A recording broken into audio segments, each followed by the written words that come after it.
Well, the Ambo is in distress again, or still. Just been to the mechanics. We still have brake problems. Still the same issue as before. We're 100% sure there's not air in the system. KLR have come through yet again with a brake proportioning valve. We think this is the bit that we've knackered in this. To tell you a quick little bit of a story, I'm going to turn the revolving lights off and have a chat. Now, a little while ago, we had some pretty serious storms through here. And my mates had a big tree drop across their driveway. In fact, more than a few people did. And so I thought, I've got a big vehicle with a big powerful PTO winch. I'll go and help out. So I went and dragged some logs off the front of the driveway after they'd been cut up, probably in about 1 or 1.5 ton chunks. But we got them access to their property again, or rather able to egress and get the supplies that they needed. In any case, in doing that, I stood on the brakes really hard for a prolonged period of time. Ever since then, I've experiencing brake fade, and I was losing fluid. So then it went to the mechanic because I thought this is a serious life-threatening problem. We might go and get that checked out. He found a brake line, a flexible brake line on the back here that was going, so that got replaced. We re-bled everything. Problem remained. Mechanic advised that he thought maybe the brake master had gone. So I replaced the brake master and vacuum bled everything. The front ones bled very nicely. The back ones felt like they weren't quite getting enough fluid through. Lots of theories went through about getting air in the T-joints and everything like that. So I re-bled it a further 2 times. Then I changed the brake booster and re-bled it all again, both in the recommended way and also going from front to back and pumping the pedal and all these different suggestions. So none of that worked. It's just been back to the mechanic. He's redone it a 5th time and he's absolutely sure that there's no fluid in it. He can get the pedal nice and hard while the engine's running, but with a lap around the block, the pedal still drops to the floor. So we think the only real thing we can suggest now is brake proportioning valve, which is the thing I just had in my hand. That thing is on the passenger side firewall underneath, and it helps in a normal situation adjust the balance between the front brakes and the rear brakes. Now I have Dave from Rovershed Services coming to stay a night or two and have a look at the problem, because he's very much an expert in this, and he's given me exemplary, very accurate advice on how to fix this. So I'm just going to pay him, and I'm going to film what he does, and hopefully we can all learn from him. So it's the next morning and reinforcements have arrived. Rovershed Services are here. He's had a quick look at the brakes, and yes, it is a combination of problems, some of which we think might be swelling brake lines as well. So we'll get done what we can get done, and hopefully we'll be back on the road. Okay, so we're going through fault finding at the moment. We know we've got a couple of swelling brake lines. We're going to go and try and procure some more this morning if we can. Saturday morning could be a little difficult. We're going to take the old brake master in to get a couple of fittings for it so we can properly bench bleed that. So I'm going to let the expert do it. I'm not confident I did it quite right. But it looks like there's a combination of small problems going on here. At least that's the advice Dave's giving me here. I'll be very interested to find out what actually ends up being the total problem here. You know, you're supposed to be so the one that's with you, not the back of the axle. Cameras over here.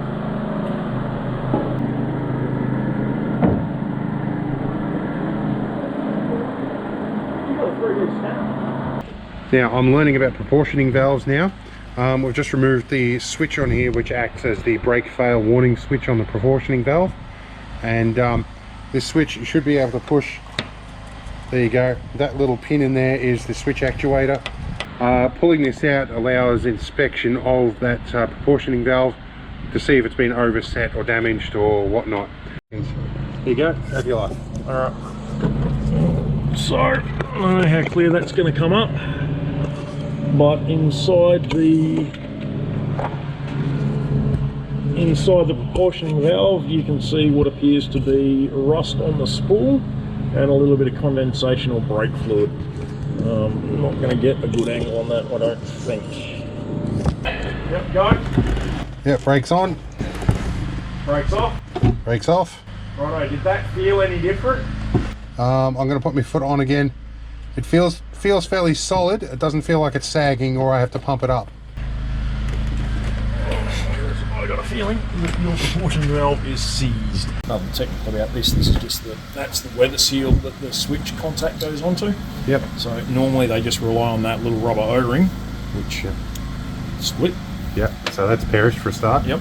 And normally what happens is on the underside, and we'll get you a photo of the connector. The connector normally engages onto that. Right. So that helps keep water out of the electrical connection as well. Yep. That's its purpose in life. Right, so the neighbour's decided to mow his lawns, but we'll deal with that. Right, so this is the new one, which looks in much better condition. You can see through the hole there.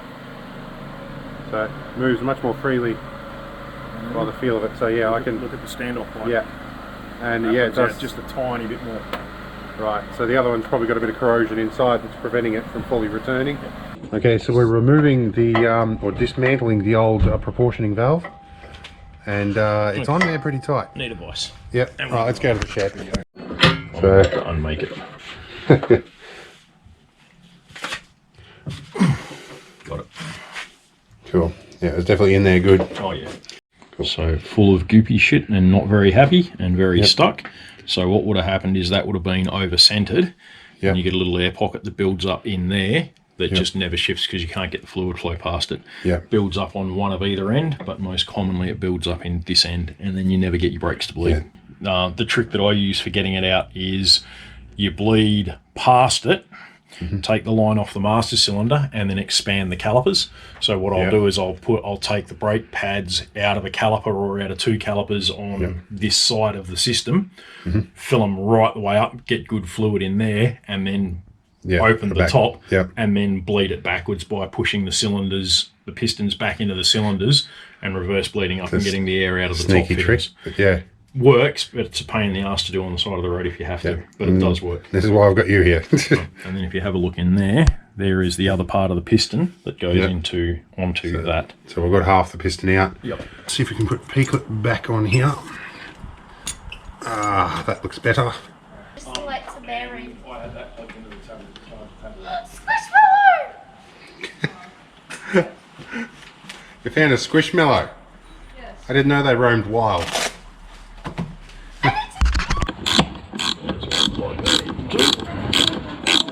There you go. While we've skipped a step in the video tutorial type setup, one of the tips for young players is if you're messing around with the proportioning valve, which is down here, and you've got lines off, back off the mounting bolt so that you can move that around a little bit. Makes it a lot easier to get the unions started once you've got the unions all started. And if you're working on the master cylinder, the lines to the master cylinder, get them nipped up, secure that bolt, and then just give all your nuts that one last little check to make sure that they're all happy. But what we want to do is we want to get something in there that will help us stop getting crap and corruption stuck inside the nipple and making it hard to turn, and they get stuck like that. So very carefully, just the tiniest amount of anti-seize on the back. And what you don't want, you see I've got the anti-seize coming up on the front there. Yeah, I want to clear that off so it doesn't get on the seat. That cleaned off so it's not on the seat. Yep. And then we push that back down, a couple of turns, make sure it's happy. Yep. And then a little bit on the thread. Yep. Cool. And all that does is it stops it from galling in. Not quite so important on things like your calipers and stuff, but up here on your master cylinder where you got these big nasty ones, you don't want that rust sticking shit together. I'm definitely going to get me one of these. There you go. So basically all we're doing is just squeezing all the fluid from the caliper back up the brake system by causing the pistons to close up. Once you've got the first one moved, just get something in it to stop it from closing back. If you don't, some of the times you'll get the piston on the side that you just opened up closing up just like that. We had a little squirt out the top. That has just covered me in brake fluid.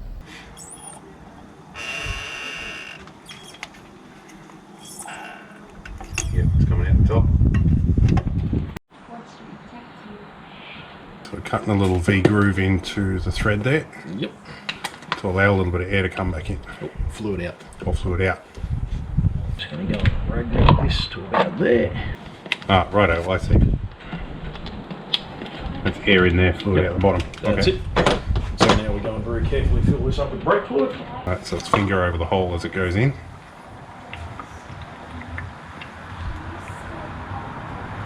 It's a nifty trick. And that is the field replacement for one of them. Cool. Coming through there, right, bleed nipples closed, we've just heard it go to full vacuum. Yep. When I open that up, see how there's lots and lots and lots of air in there? This is what I had before. Righto, so what we'll do is sucking in behind the nipple, is it? Yep, we'll leave that well and truly open, and I'll go and put one press on the brakes. Yep. And you'll see. Well, it's coming through now on its own, just gravity feeding. But you'll see clear air, you'll see clear fluid come through. Yep. As opposed to the airy stuff I was getting with the vacuum bleed. Yeah, that was definitely a problem I was having before, as I wasn't getting it through quite right. So probably another part of the problem was my incorrect bleeding procedure. So the vacuum bleed is really, really good for getting you to a start point. But once you've finished doing the vacuum bleed, give the pedal a press and see what comes out as part of the pedal press. Yep. Now the nice thing about the Land Rover brake system is, and a lot of other vehicles are the same, it is kind of gravity fed. If everything's in the right spot, you can just open it up, let it sit, and it will gravity bleed. And this silicone tube is small enough that the surface viscosity of the fluid keeps it in one piece. Yep. So we can see that neatly flowing through there, and we're not getting any air bubbles there. So we can close that with the fitting, take that off, and then like that. Right. And then what we'll do after we've done all of the other ones and we've done a quick check is we'll come through and we'll do a manual pedal only bleed and just get any of the last of the fluid moving. So in terms of how firmly we close a bleed nipple, what's your metric? About that. About that, righto. Right. Hard to tell what that is, but it's not that. Yeah. One finger, pull it down, on the end of a spanner Cool. about yay long. No worries. And we're at the bottom. Right, pedal up, Pedal up, pedal down gentle. pedal down gently. How's that feel? Just going nice and firm. In fact, it's rock solid right there. You right for me to pedal up? Yep, pedal up now.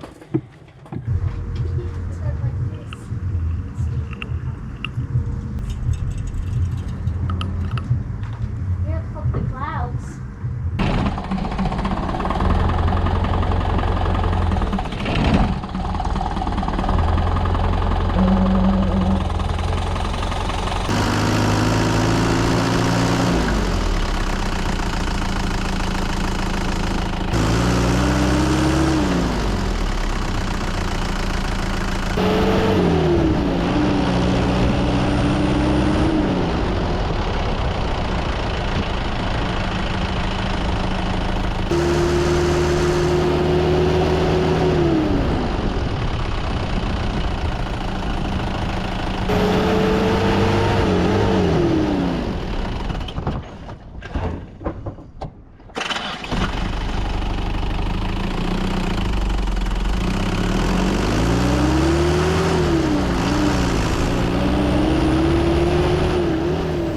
The sun is low in the sky. We have bled, rebled, and bled again. I think we're down to the point where we think we have air in the new proportioning valve. So we have been and purchased more axle stands. Gonna get the whole thing up, all 6 wheels off. There's some mention of power bleeding with the engine running. We'll see how we go. Now an air jack's one of these things I've got to get hold of, I think. Oh, they are brilliant. And that runs off my 12-volt compressor Yeah. as well. When we go to the snow, if I put my chains on a spare set of tyres, Yeah. it's quicker to change the tyres than it is to put the chains on. Yeah. That goes under, compressor goes up, rattle gun off. Alright, so it's going up on jack stands now. Pulling all the wheels off. Alright, we're into day 3 now, and it's early in the morning. We're dropping it off the jack stands and we think we've got brakes finally. We found a lot of air in this back caliper here and a little bit in the other one. There's been a combination of little bits and pieces that have all stacked up to be a bigger problem.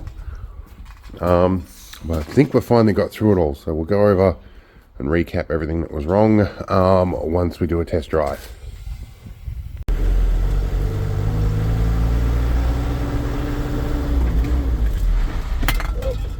That's a lot better brakes than we had before.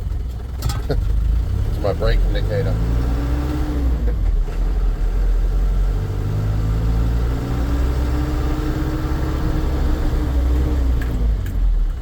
I'm not even trying on that. Yeah, no, that's way better. Alright.